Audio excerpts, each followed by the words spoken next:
其實每年平均咧都有起碼1000至1200個嘅個案嘅。咁你要驗孕喎，睇下會唔會懷孕喎？佢都懵豬豬咁樣咧，都唔知係咪真係懷孕。點解好多時佢哋唔敢同爸爸媽媽講咧？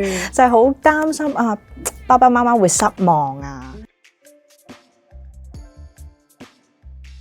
男男女女加點情趣 surprise， 早咗同你見面喎！我哋今集開始咧就會提早啲同大家咧逢星期四晚上10點鐘咧約定你喺 E1 嘅 YouTube channel 咧就可以個個星期都同大家相見啦。繼續有嘅好拍檔 Kman 李嘉敏教授 Hello Alison。 Hello， 咁啊今集咧我哋有特別嘉賓，不過咧介紹呢位嘉賓之前咧，仲有一個消息要話俾大家知啊！知唔知道原來我哋呢個節目已經邁向1週年啦！哇！俾個掌聲自己先，亦都繼續呢個掌聲咧俾我哋今日嘅嘉賓嘅。我哋今集嘉賓咧係嚟自 Teensky 嘅前線社工 Megan。Hello， 大家好， Megan， 係啊，你好係啊，我係嚟自青躍青少年發展網絡嘅服務主管社工同事，我叫 Megan。係點解會揾 Megan 上嚟我哋呢個節目呢？其實我哋都 cover 過好多唔同嘅話題啦，有啲男女之間嘅關係啦，男男之間啦，女女之間嘅關係都講過啦，老妻老夫又講過啦，甚至乎啲年輕嘅拍拖時候嗰啲曖昧嘢又講埋啦。咁但係我哋今集講嘅呢樣嘢呢，就算你自己係咪用得着係一件事啦，你可能身邊人咧都可以帶啲錦囊喺身嘅。點解呢？我哋講下啲網絡情緣啲危機啦，同埋啲真實嘅個案。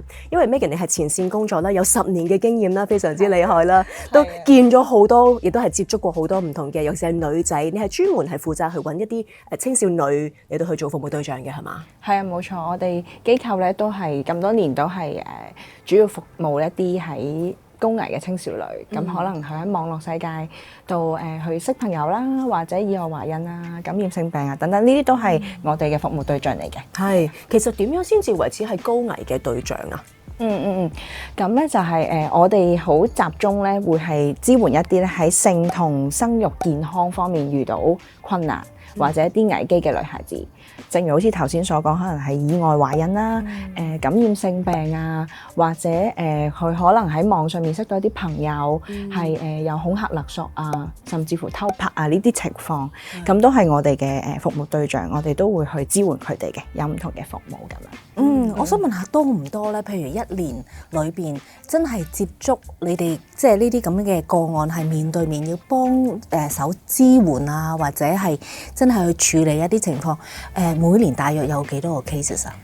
其實每年平均咧都有起碼1000至1200個哇，嘅個案嘅，係啊，即係唔同程度啦。每日3個咁滯喎。係啊。係咪啊？係啊都真係咁樣諗下幾誇張，係啊我估唔到，我以為冇咁多添香港。其實都好多嘅，係啊，真係。所以好多時咧，年青人啦，特別女孩子咧，遇到有需要危險嘅時候，唔識得去邊度揾人幫手，好多時都會即刻喺網上面搜尋啦，或者係俾一啲信息啦，俾我哋，咁我哋就會即刻去回覆佢哋啊，之後再去跟進咯。咁了解個案之前咧，都想了解多啲你哋嘅機構先啦。其實我知道 Teensky 咧，你哋係全女班嘅一個機構嚟嘅。點解會有呢一個嘅諗法，要做一個全女班去支援翻女仔嘅一個機構咧？其實咧，我哋又冇真係好特登要請晒全部女同事嘅，係即係咁啱面試過程啊，都咁啱，全部都係女孩子嘅即係嘅同事，咁所以變咗我哋而家成個團隊咧都係女孩子嘅同事，同埋都係相對年輕嘅，係啊，都係20幾、30歲咁樣嘅同事咯。感覺上咧，如果真係萬一有事嘅時候咧，揾啲姊妹啊，或者係貌似姊妹嘅幫手，都會比較舒服啲，係咪咧？係㗎，其實佢哋會好同事們係好近個社群嘅，同年輕人嘅社群，所以係好快可以明白啊、理解到佢哋嘅情況，而令到咧求助嘅女孩子咧都會好願意同我哋同事去傾深入啊。其實佢嘅諗法係點啊？佢有咩需要嘅東西啊，佢就可以同我哋同事分享咯。係啊。嗱，咁當一個個案、一個求助、一個短信嚟到你哋嘅手上嘅時候，通常你哋會係點樣去處理㗎？咁首先咧就係同事接到求助啦，都會大約了解下啊，其實你點稱呼啊？因為佢未必會講真名嘅，咁但係唔緊要嘅，係啊，我哋都會了解下。哦，咁你點稱呼啊？哦，你大幾多歲啊？有冇讀緊書啊？哦，咁你遇到咩事啊？你可唔可以話俾我哋聽啊？咁通常簡單咧會喺個打字嘅信息嗰度，我哋會知道嘅。咁然後同事就會嘗試會約佢嚟我哋嘅中心，我哋嘅 service hub 咧會去再詳細了解佢個情況係點樣咯。嗯，係啦，咁了解完咧，就會再跟進啦。譬如有啲係可能涉及刑事嘅話咧，咁就真係可能要同佢商量。我哋係咪報案啊？如果報案話俾佢知，其實個程序係點啊？你可能會面對啲咩嘅嘢要處理啊？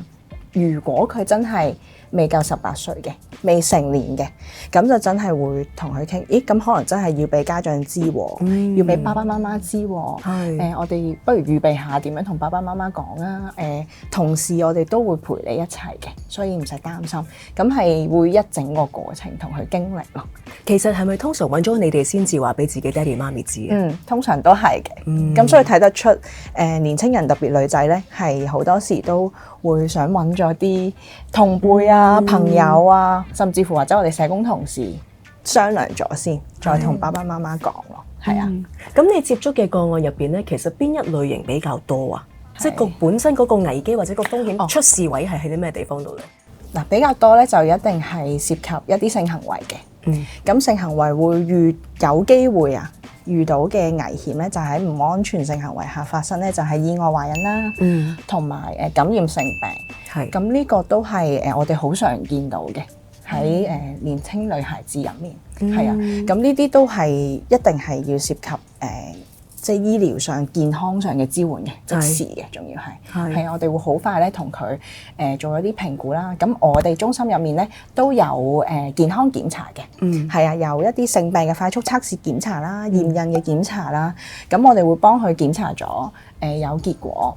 咁就如果真係不幸感染咗啦，或者真係意外懷孕咧，我哋就會再帶佢去睇醫生，係啦。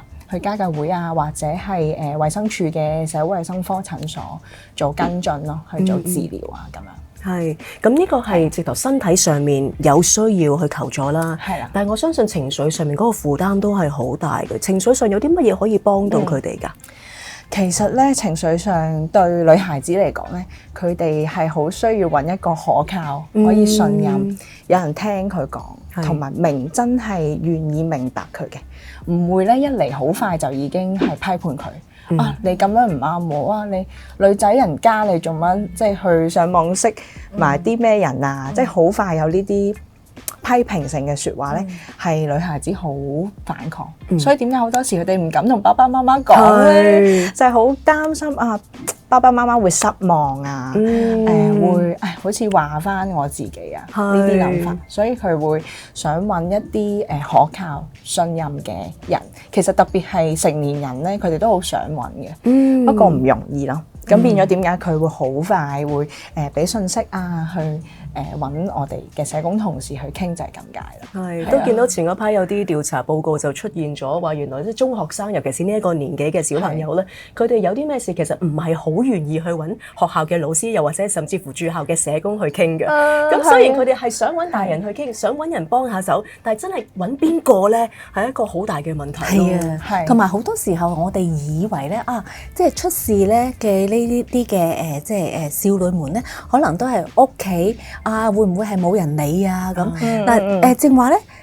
咪後咧同阿 Megan 去傾又不一定嘅喎，原來咧有一啲係即係嚟自咧係好家庭背景嘅屋企嘅，咁可唔可以請你講下呢啲個案？喺你哋嘅接觸裏邊，你覺得佢哋其實係因為一個咩原因而係即係去到將自己擺入咗一個咁樣嘅即係咁困難嘅即係處境嗰度咧咁？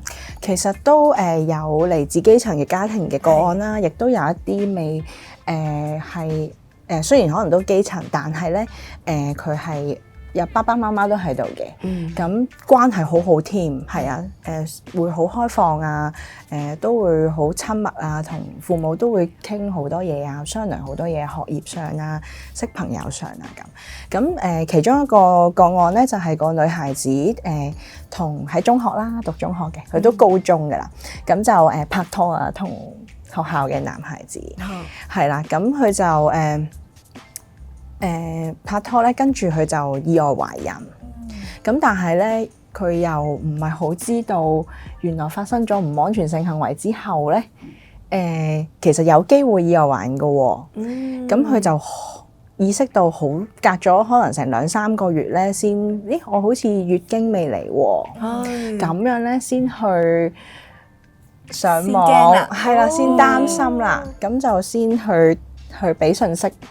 揾啦，咁樣就揾到我哋，咁我哋就咦咁你要驗孕喎，睇下會唔會懷孕喎，佢都懵豬豬咁樣咧，都唔知係咪真係懷孕？咁最後嚟到我哋度啊，真係懷孕啦！但係佢已經係都相當大嘅週數啦，15-16週咯，即係已經冇得食藥丸嗰個藥嘅階段咯喎。流產已經係唔得嘅。係咯，係啦，咁就同埋都咁佢咁嘅情況咧，都去唔到家計會啦，因為家計會咧佢係只接10週懷孕以下嘅個案，咁佢已經過咗啦，咁變咗咧。就佢個情況咧，係只可以香港嘅話咧，只可以去私家醫院啦。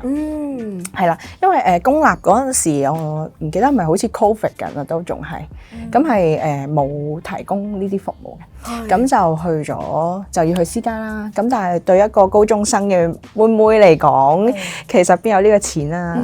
係啦，咁都有同男朋友都有見到佢嘅，都有一齊嘅，係啊，咁都唔得喎，呢個情況一定要同父母講喎，即係要處理。咁啊，我哋單獨同阿妹妹傾過咧，其實佢就係想終止懷孕嘅，佢就唔想即係冇打算生育，因為佢自己都覺得我經濟上、我學業各樣嘢我都發展緊，未準備好做媽媽，係啦，未準備好做媽媽，咁所以就同佢預備好咧，就同父母講啦，見父母。咁其實父母第一下都係非常震驚嘅，即係好失望啦，好震驚啦。啊，點解我個女會咁㗎？咁其實佢都係一個好乖嘅女孩子嚟嘅，即係我哋認識佢。咁但係面對呢個情況都要處理啦，要解決啦。咁父母其實我哋同事咧就喺中間，好似做潤滑劑嘅角色啊，同兩邊嘅家長我哋都一併去面見啊，去商量去處理。咁同埋男孩子都係啦。咁最後咧就兩邊嘅家長都一齊協商咗咧，都去付出嗰個手術費啊。咁讓女孩子最後喺私家醫院處理咗嗰個終止懷孕。咁但係做完終止懷孕之後咧，其實我哋同事都要繼續跟進做教育工作啦，係啦，係啦，即係你識朋友拍拖係好正常嘅，絕對理解。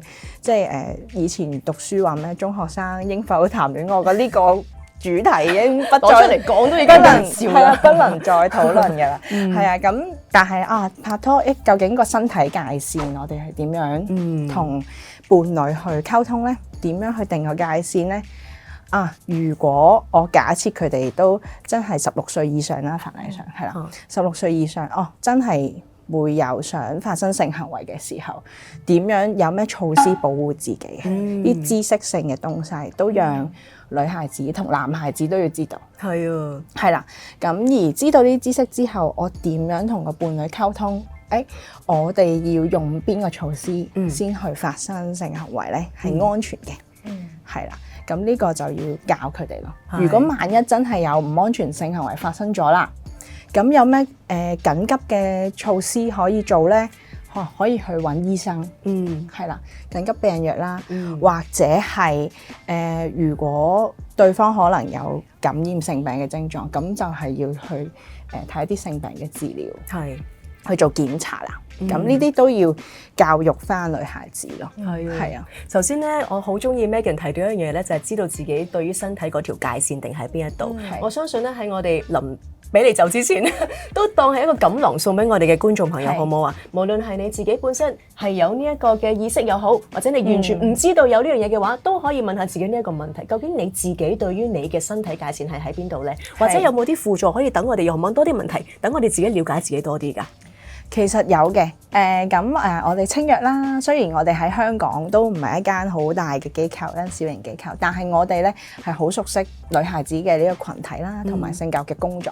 咁我哋有一個性教育嘅網頁嘅，都係可以俾到青少年嘅教育工作者啦、家長啦，甚至年青人咧，可以去到我哋嘅網頁嗰度咧，去睇到好多唔同嘅性教育嘅資訊啦，甚至乎上面咧，我哋亦都有一個關於意外懷孕嘅遊戲，可以玩嘅，即係俾你去可以經驗一次，係一個你會遇到啲咩嘅狀況咧？你會點樣去做決定咧？make 你嘅 choice 咧？咁呢個都係喺我哋嘅教育工作入面咧，好強調年青人係需要有一個知情嘅選擇，去做為佢哋自己做一個負責任嘅決定。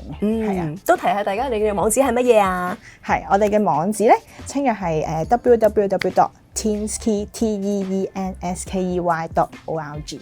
多謝晒你啊 Megan， 亦都喺呢個時候咧，除咗係呼籲大家可以去到佢哋嘅網站之餘咧，都請你俾一個 like 又或者係 subscribe 嚟我哋 Etonette 嘅 YouTube channel 啊！有任何問題嘅話，可以 WhatsApp 俾我哋又得 ，email 俾我哋都可以噶。下個禮拜記住啦噃，星期4 10點鐘一定你啦噃，拜拜。拜拜。